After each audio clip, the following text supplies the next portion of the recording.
Pinkalicious, Eggstraordinary Easter.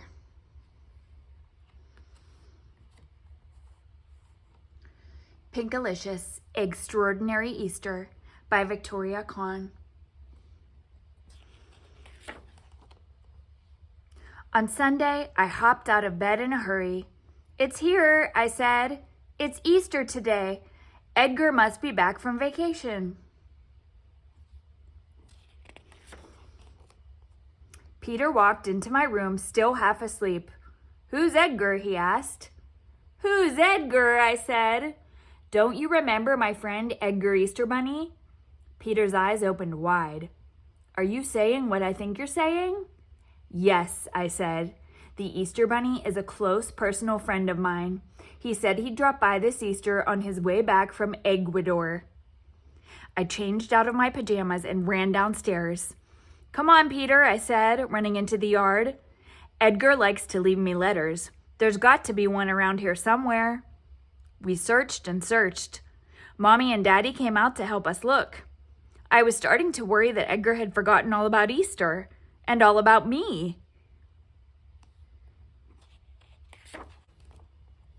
All of a sudden, Mommy let out a gasp. "Look," she said, pointing to a small white basket poking out from the garden. Daddy scooped it out. "It's an Easter basket," he said. "There's an egg here with a letter for you, Pinkalicious." I tore open the envelope. I recognized the writing right away. "My dear Pinkalicious, did ever you doubt? An Easter bunny never skips out on his route. I have here a game for your family to play, a scavenger hunt that may take you all day. Just follow the clues all the way to the end, where an Easter surprise awaits from your friend. Kind regards, Edgar Easter Bunny."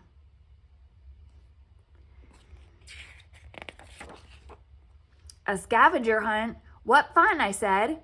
"We've got to follow the clues." I reached back into the basket and pulled out another letter, this one marked number 1.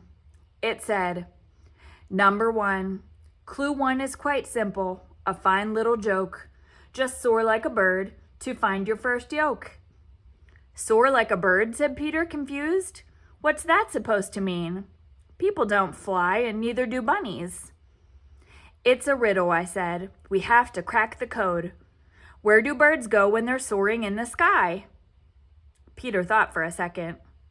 "Trees," he said. "Okay," I said. "Now how are we supposed to soar to the trees?" We looked at each other. "The tree house," we cried.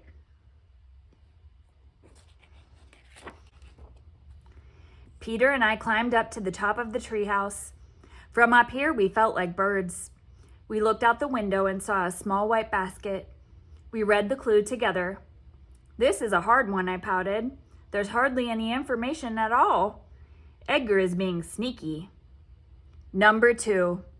"Well done, Pinkertons. You've got a good start, but this next note will test your clue-solving smarts."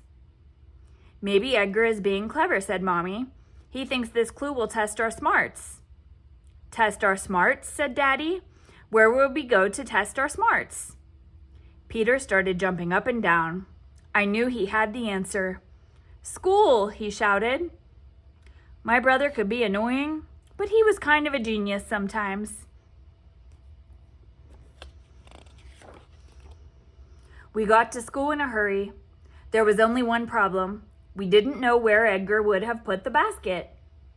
I said. "Edgar would probably head over to the art room. Edgar loves art exhibits." Since the building was locked, we walked around the outside to the art room's window. Just as I suspected, there was a small white basket waiting for us there. Peter read the clue this time. I helped him with the hard words. Number 3. "Splendid! Hooray! What an excellent race! It's a hop, skip, and jump to the next hiding place."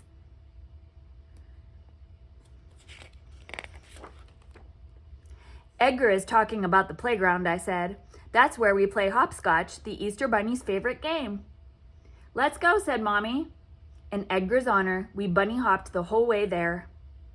This time, the white basket was hard to find. Daddy swung up high for a bird's eye view.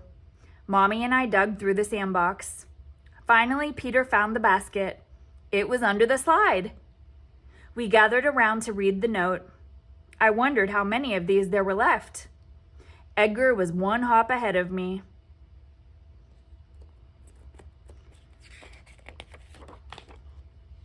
Number 4. Don't worry, my dears. Your basket is close. Just go to the place Pinkalicious loves most. Wait a second. The place I love the most? Well, Pinkalicious, said Daddy, what place is that? I stammered. I don't know. I'm just not sure. Can't someone else pick their favorite place instead? No, you have to choose, Mommy said. Just think. You'll know what's right.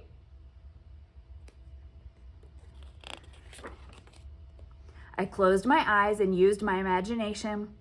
I thought about my favorite color, pink. Pink always helps me.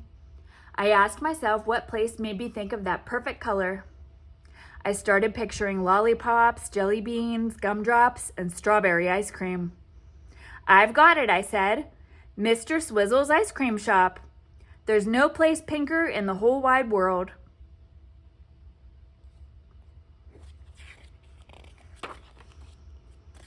When we got to Mr. Swizzle's, the door was locked. A note said, closed for Easter. Oh no, I cried. Now what were we going to do? I was sure I had figured out the last clue. My favorite place had to be full of pink. I was out of ideas. I felt like a rotten egg. It's okay, Pinkalicious, said Mommy and Daddy. Yeah, said Peter. Let's just go home. I think I have some candy in my room somewhere. Home? Home! That's when it hit me. My favorite place wasn't Mr. Swizzle's ice cream shop. That wasn't even the pinkest place in town. My very favorite place in the whole wide world was where you could find the most pink under one roof. My house.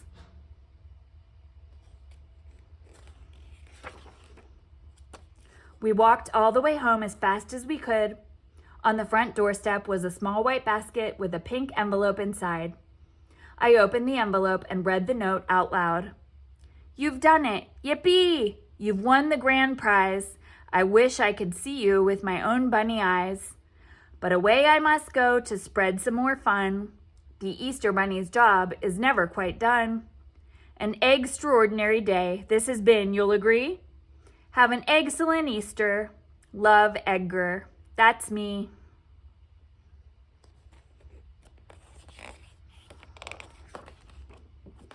We opened the door to our house.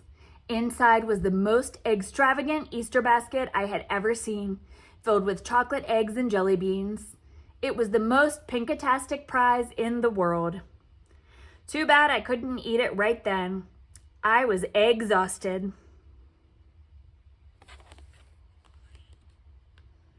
The end.